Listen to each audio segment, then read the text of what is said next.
Welcome back, folks, to the WP-Tonic show. This is episode 414. I've really got a great guest. I know I say that every show, but I've actually really been looking forward to this interview. We got Isaac Rozokatif, and I probably totally butchered his name, but I warned him. And Isaac is a real expert on AdWords.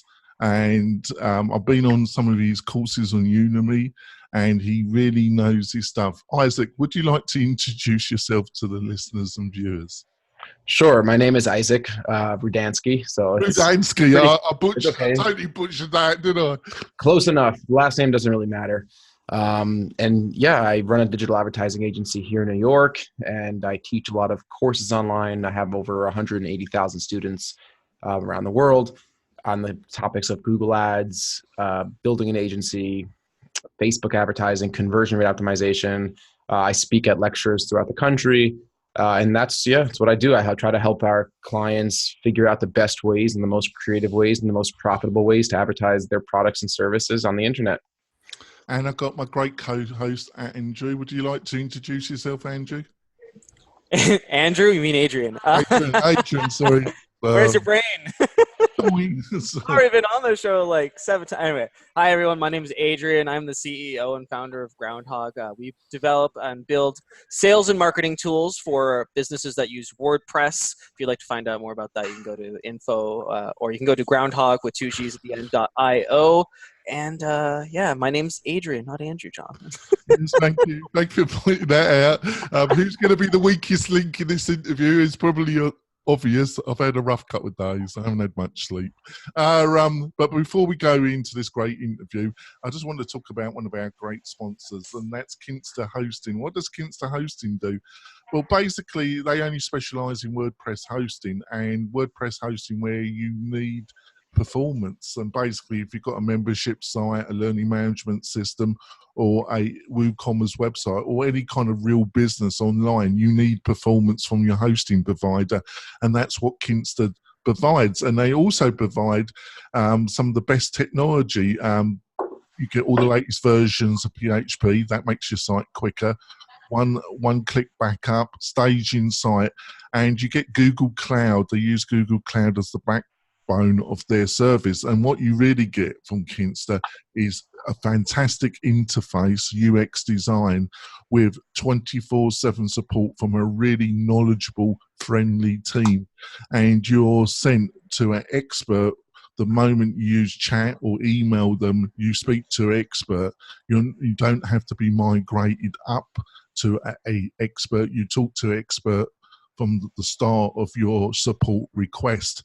We host the WP-Tonic website. They've been our major host for the past couple of years. We're really happy with Kinsta. So go over to Kinsta for yourself or for clients and get fantastic WordPress hosting. Right, Isaac, thank you so much for coming on the show.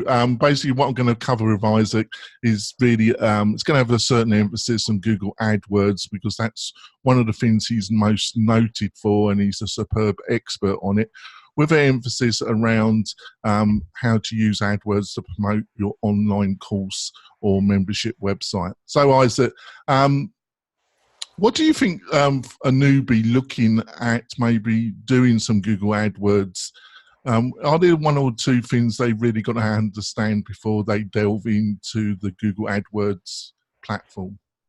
Yeah.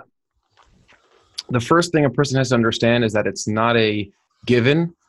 It's far from a given that you'll be profitable with advertising on Google. The most important thing you have to look at is the quality of your product or service. No amount of advertising could salvage a poor product that people don't want to buy, or that doesn't have the right price point, or that a market doesn't exist for.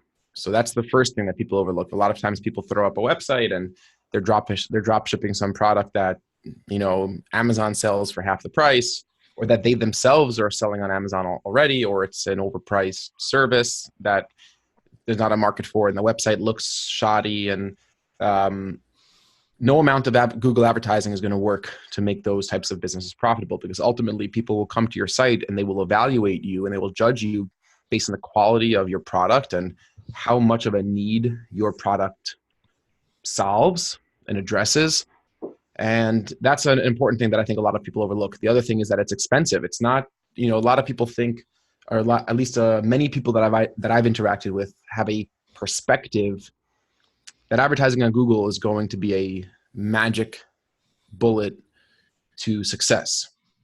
You're in front of millions of people who are actively searching for what you offer, and it's the most exciting concept in advertising, surely, which is why Google is the most successful and most profitable advertising platform in the entire world. Google pulls in, when I started, Google was pulling in like 97% of Google's annual revenue was from their Google AdWords at the time advertising. Now they have other products that pull in revenue. So maybe it's at 70% or something like that, 80%, but still the vast majority of Google's revenue comes from their advertising. So a lot of businesses that are well optimized will want to play in the Google advertising space, and they're willing to pay to be there. Google advertising results are all based around a live auction system. So say, for example, you have 10 people who sell, let's say, cell phone accessories, and they have a website. They all sell cell phone cases, and they're all around the same price point. Those advertisers set what they're willing to pay to get somebody to their site. So if one website is better optimized and their products are better and their checkout process is smoother and they offer better discounts or they offer better guarantees or whatever it may be, and it looks more professional, and they're able to convert a greater percentage of their visitors, economically they're able to now afford a higher price to get that person through their doors onto their website. So if you're not fully optimizing the rest of your business funnel, you're going to lose out in the advertise, and you're only going to be able to afford mathematically a lower, what we call cost per click. But your cost per click is not what you want it to be. Like if you bid too low, you won't get any impressions, you won't get any traffic.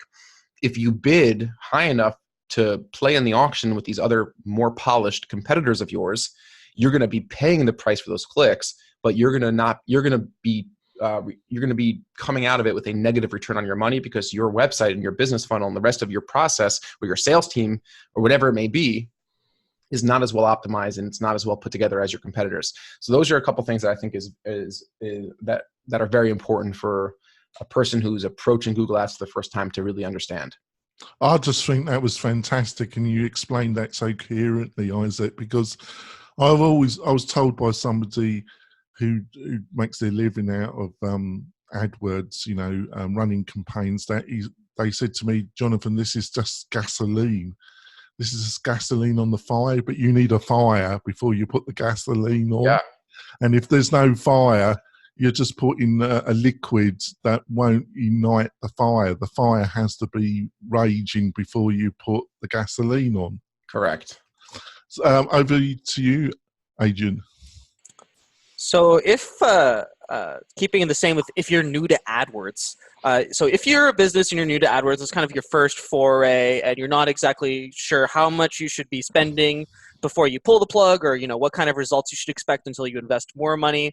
What would be a typical budget for someone who's new and they're testing out their market and they're saying, what would be a typical budget that someone should expect to spend before they start seeing an ROI?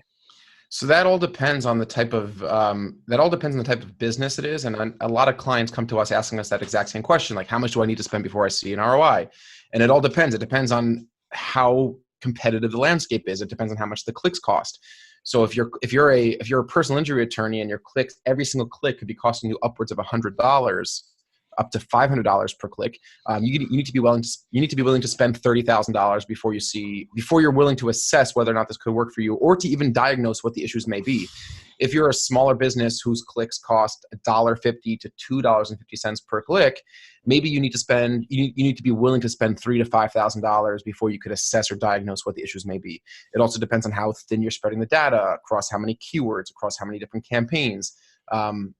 There are so many factors, but certainly as a general rule of thumb, you're not able to throw $100 or $200 anymore to get an accurate sense of whether or not Google advertising could work for you. We usually tell clients, our clients typically come or the clients rather that we take on as clients will have a starting budget of at a minimum $5,000 to $10,000 a month. And they understand that if it's the first time they're doing this, it could take 3 months before we actually understand what's happening. We have enough data to make new decisions. And they go into that with that sense. Very cool. Jonathan?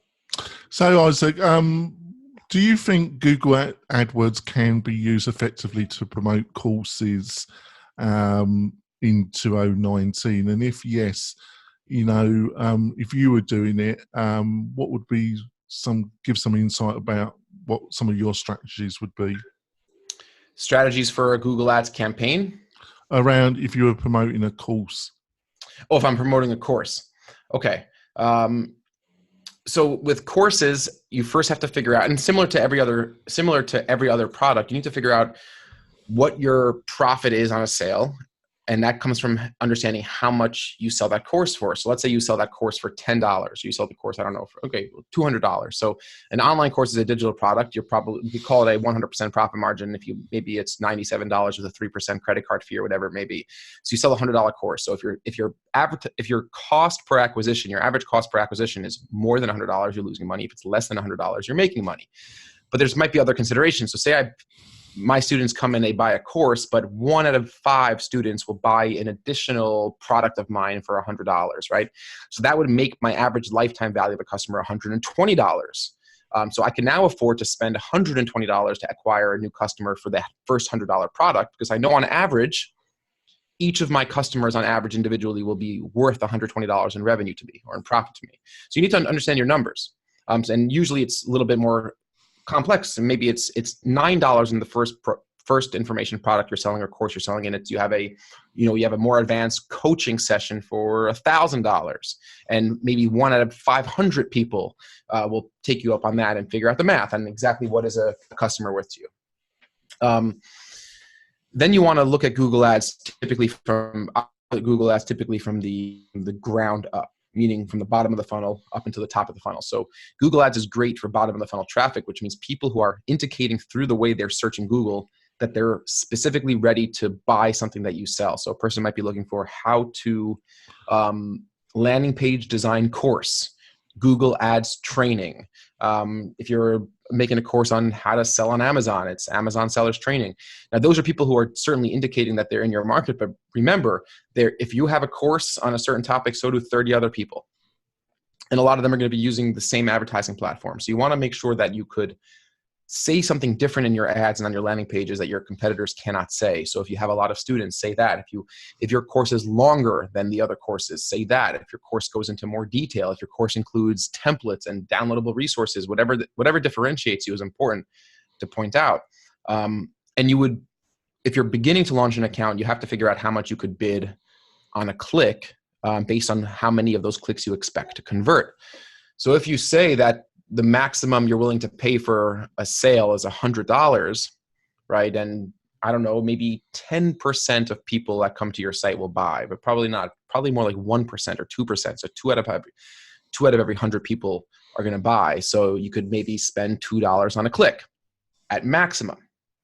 If 1 out of every 200 people are going to buy, then you need to spend no more than 50 cents on a click, right? So if you understand your economics, you can go into it with very low risk, because with Google Ads, you could set a daily budget. So you could set your daily budget to $10, $20, $50 and set the right economical max CPC bid and try to generate traffic that would be profitable. Eventually, you'll want to test out Google's automated bidding strategies, which essentially gives a lot of the autonomy in selecting what you'll pay for a click over to Google, but you tell Google what you want to get a conversion or a sale for. So once you have some data in the account, you have some conversion data in your Google Ads account, you could tell Google, I want to spend no more than an average of $100 per sale, and I don't really care what I pay for a click, because that's the truth. An advertiser shouldn't care what they pay for a click. They should care how much they're spending to generate a sale, what their profit margin is.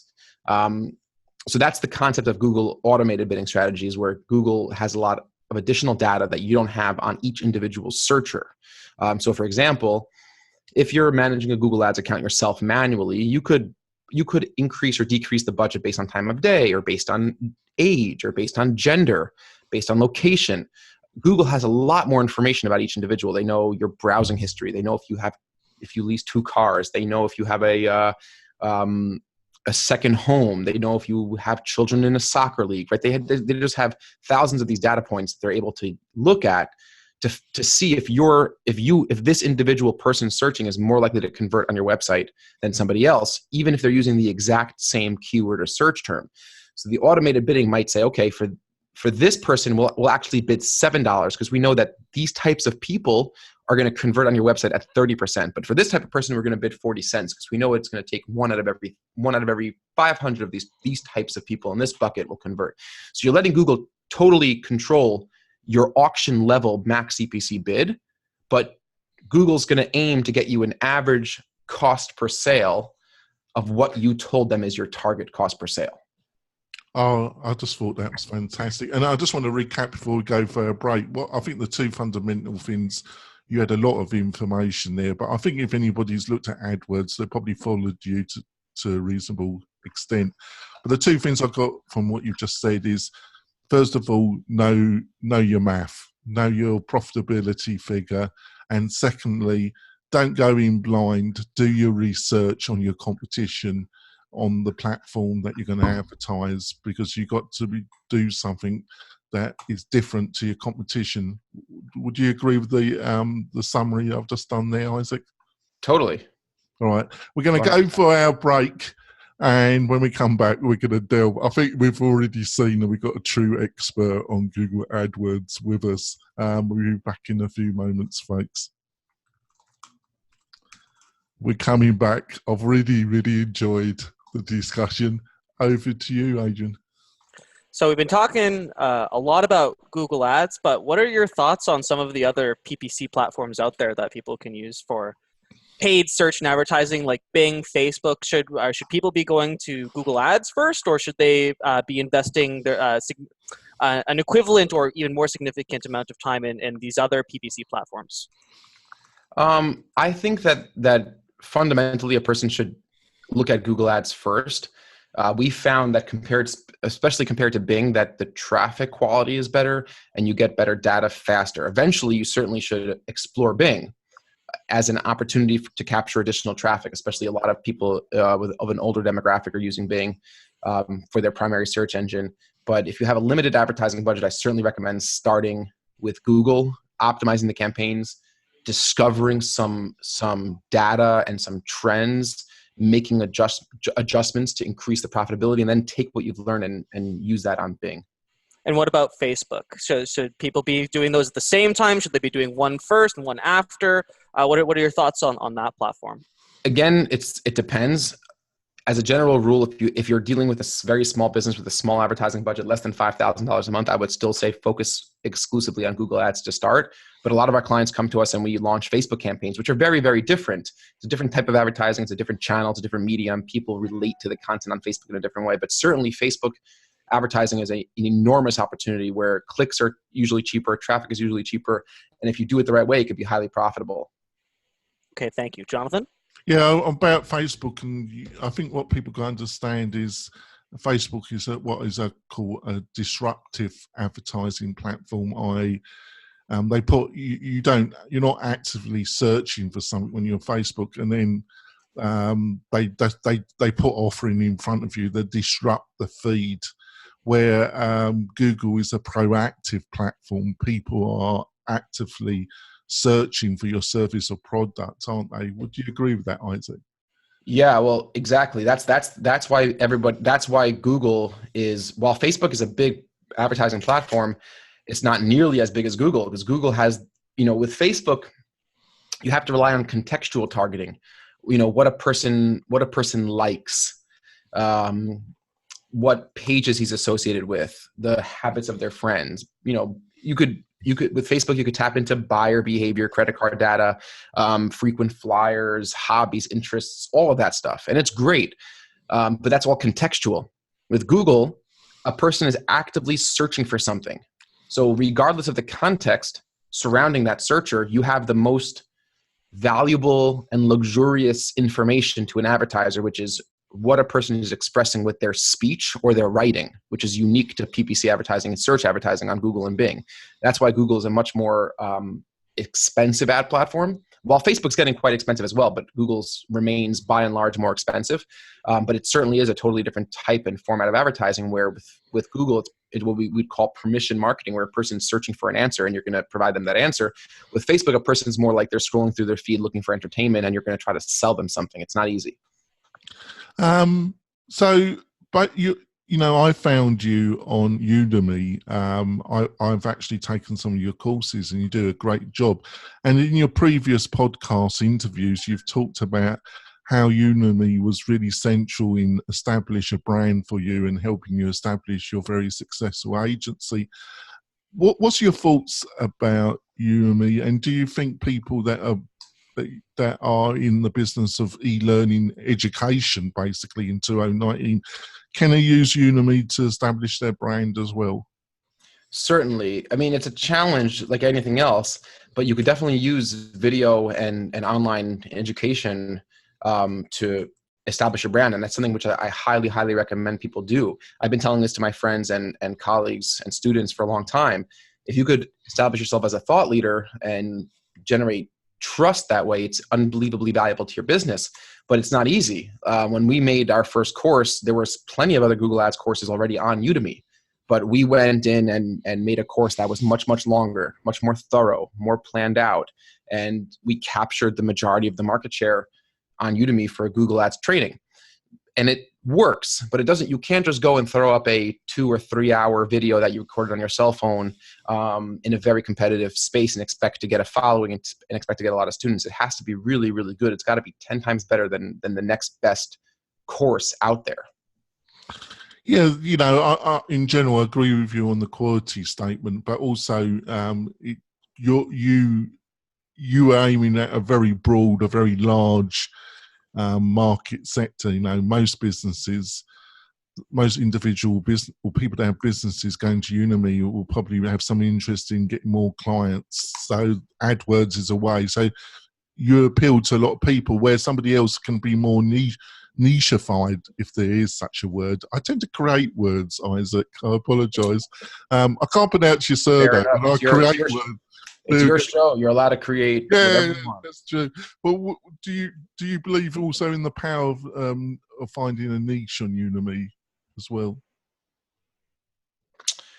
Yeah, I do. I think that there's a lot of creators on Udemy and on other online content platforms where people will go very hyper specific and find a following of highly relevant and highly engaged followers. Like you see this with we do a lot of influencer marketing for our clients, and you see the same trend where sometimes the largest accounts that have, 10, 20, 30 million followers, their engagement rate, the percentage of people who see their posts and actually engage with their posts with a like or comment is relatively low compared to smaller influencers with 30, 40, 50,000 followers that are very niche.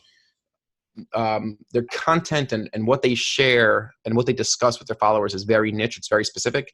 They have a much higher engagement rate. It could be a 5 or 10x the engagement rate of the larger influencers. And those are the people who you want to really tap into if they have an overlapping audience with your products or your clients' products. So I'm all for niche and being a thought expert in a niche, as long as there's enough people and it's a large enough market. So if you're too hyper specific, then even if you have a large percentage of that niche as a following, it's not valuable if it's overall not as large enough to make an impact in your business. And also those people got to have money as well, haven't they? Because I've got one friend that has a hosting company specifically aimed at students, and he's built up a really nice business, but the problem is he needs a lot of students to be hosting with him because students don't have money. Because students don't have money. As a former students do not have a ton of money. They don't have money. At least traditional education students, anyway. No. Over to you, Adrian. So I have a question. So Jonathan was mentioning that in your previous podcast, you talked a lot about how you really got your start on Udemy. Now, how did you go about moving people off of Udemy, because they have that built-in audience and people are already on Udemy? But what was your process for taking them away from Udemy and actually bringing them into your own business, into your own courses, and into your portfolio of clients? What does that process? Give us a high-level overview of what that process looked like. Yeah, so that was difficult. Udemy is a pretty closed system, and they don't like it when you try to engage with your students off of Udemy. They want to keep them in Udemy. Yeah, they want to keep them in Udemy. They don't want you really engaging with your students too much off of Udemy. And essentially, the theory behind that is Udemy is the largest marketplace of courses, and they basically want all learning to be done, or as much learning as possible to be done, inside Udemy. And it makes sense from a business perspective. In my personal opinion, I think they make it too difficult for creators to market to their audience, to continue to attract top creators and top content producers, which I think might cause some serious problems for them down the road if other competitors come knocking.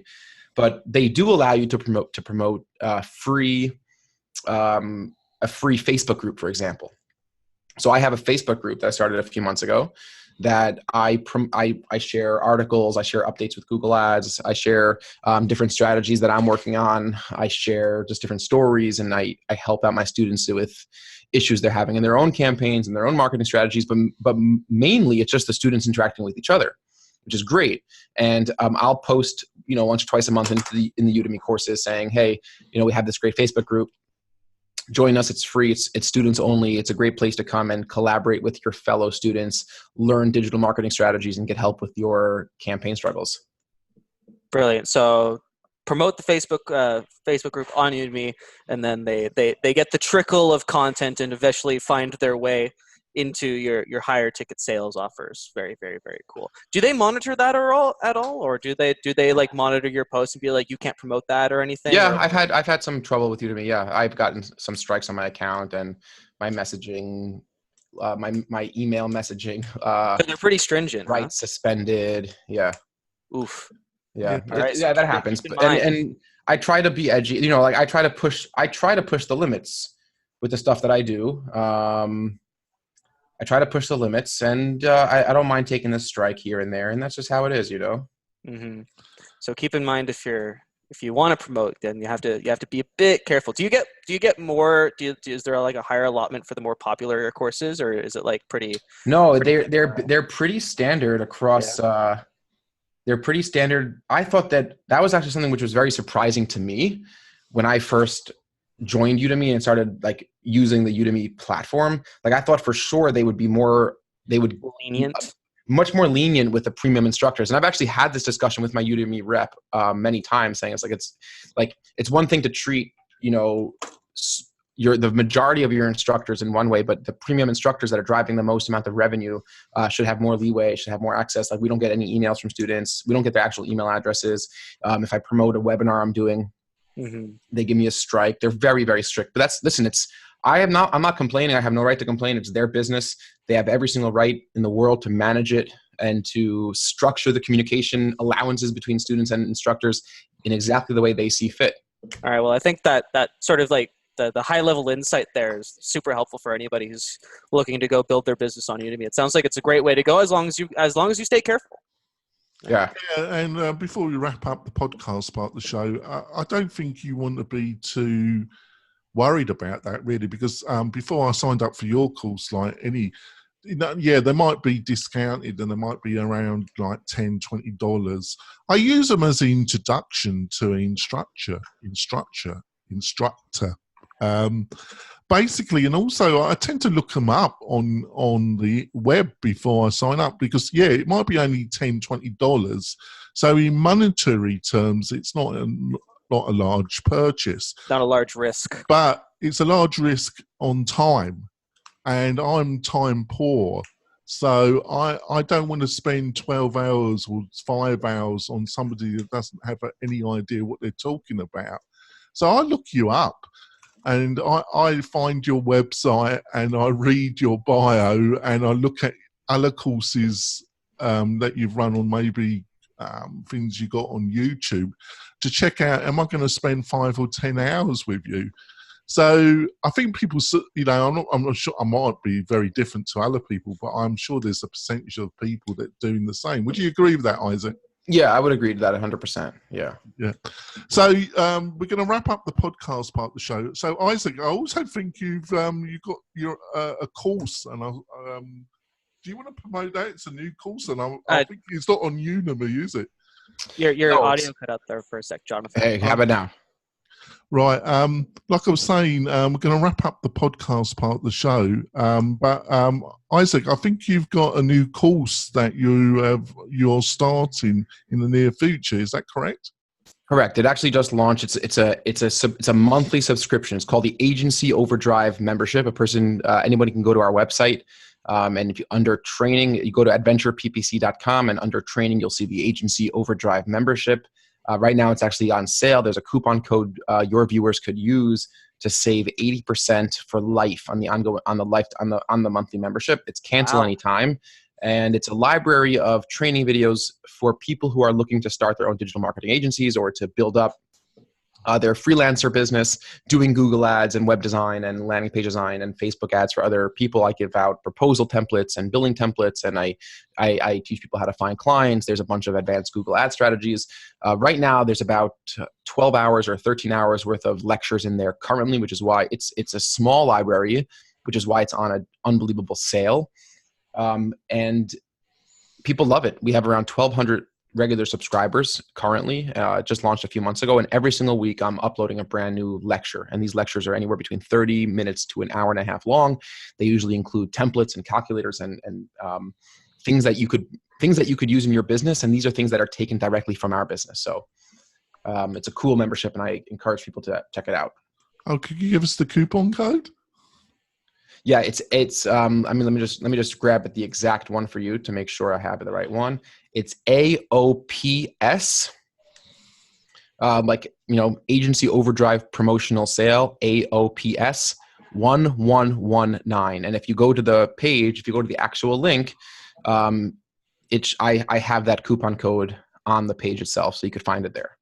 I'm sure Isaac will email those details to me, and I will make very sure they're in the show notes. Isaac, it's been a pleasure. Isaac's going to stay on for some bonus content, which you can see on the WP-Tonic YouTube channel and on our website. If you want to see the complete interviews the quickest, it's always best to go to our YouTube channel. I normally post our interviews there first before any other platform, before iTunes or on the website. If you want a full set of show notes with all the links and that, go to the WP-Tonic website. They will be there. Thank you, Isaac. It's been a pleasure. You're going to have to come back. Like I say, he's going to stay. I appreciate you having me on, and it's been an absolute pleasure. And he's going to stay on for bonus content.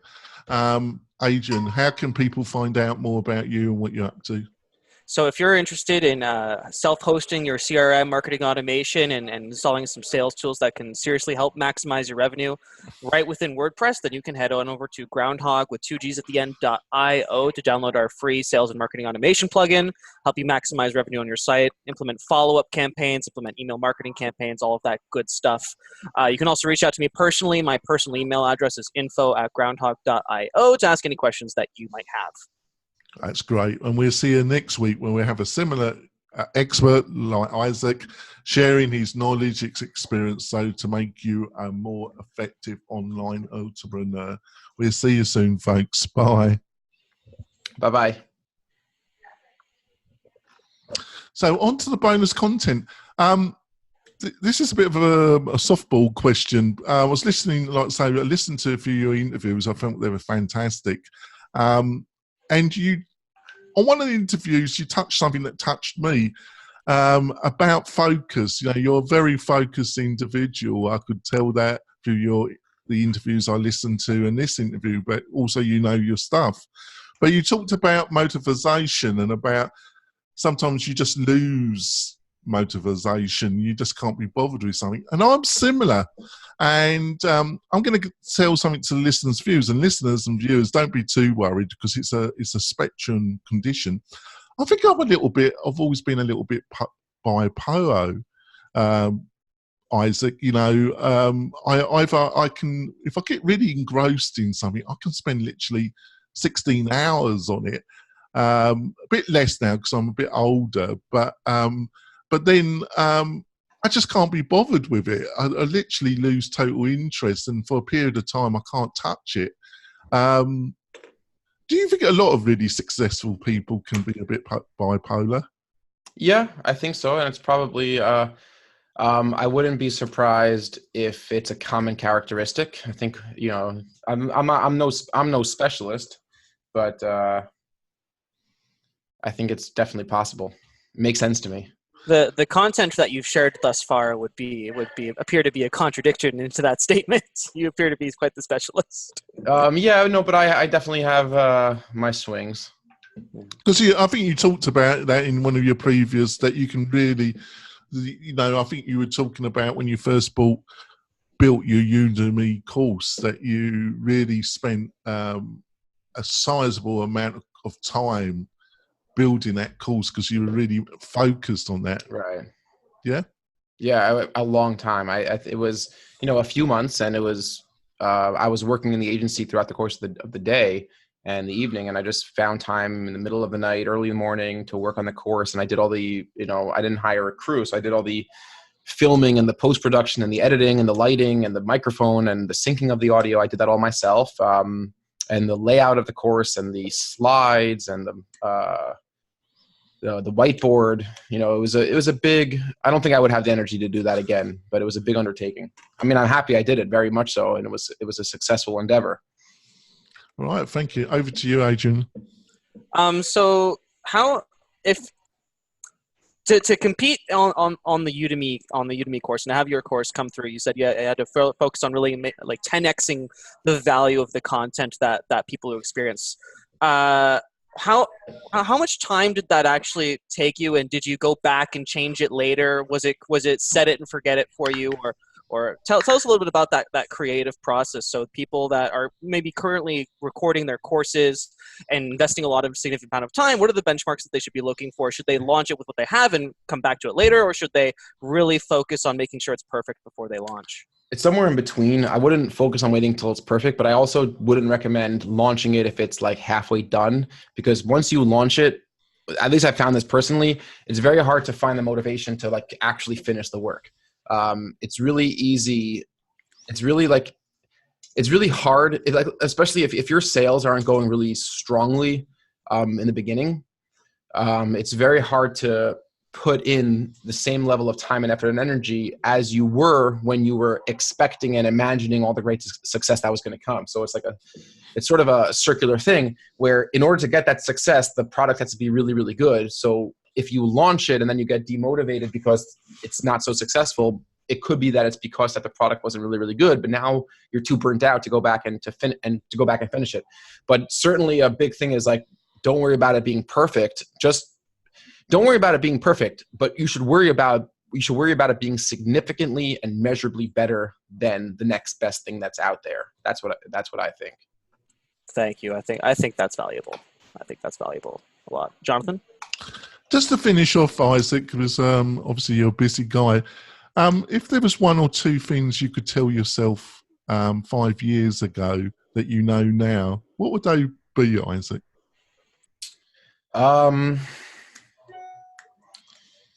That's a good question. I think it would be a lot in how we set our expectations with clients early on in relationships with clients. That has changed a lot over the course of just developing our agency. So I would certainly, going back, I would tell myself how to set expectations with clients, how to interact with clients, and how to build clients in a way that maximizes our revenue and maximizes the client's success. That's one big thing. And then the second thing I would tell myself is to, when you hire somebody and you know that they're not going to work out, you see the writing on the wall, get rid of those people as soon as possible, because drawing out that process doesn't do you any good, and it doesn't do the employee any good. So those are two things that I would tell myself looking back a few years ago. Yeah, I think on the first one, I think it's very similar to a parent-child relationship, and that's not to be diminishing the importance for the client, but you know, you have parents that are abusive, but also it's not really talked about parents that are too weak, as I would call it. They're always giving in to their children. It doesn't really help in the long term the child, really, if you just keep on giving in. There has to be structure and there has to be boundaries, and that really is similar to when you're taking on a client on a professional service basis. Would you agree with that, Isaac? Yeah, I think there are totally similarities in expectations and reciprocal expectations and mutual respect and in valuing your own time, valuing your clients' expectations. I do see those similarities. Because also I think you've got to, nobody wants, especially if it looks like it's going to be a fun, enjoyable, profitable relationship. But Right. the warning bells are there from literally the first time you engage with a potential client. There are normally warning bells there that you probably should. And obviously, financially, if you're in a position where you've got to take any client that comes your way, this won't apply to you. But if you do get in a slightly better situation, you really need the courage to. I think you learn the hard way that you need the courage to walk away and walk away early. Would you agree with that, Isaac? I do. I think it does take a lot of courage. Right, we're going to wrap up our bonus content. It's been a pleasure having you on the show, Isaac. Hopefully you're going to agree to come back to the show. Absolutely. I thought we only touched some stuff, but the time goes so quick. So I'm going to wrap up this bonus content with you listeners and viewers, and we'll see you next week. Bye. Thank you very much, guys. I appreciate it.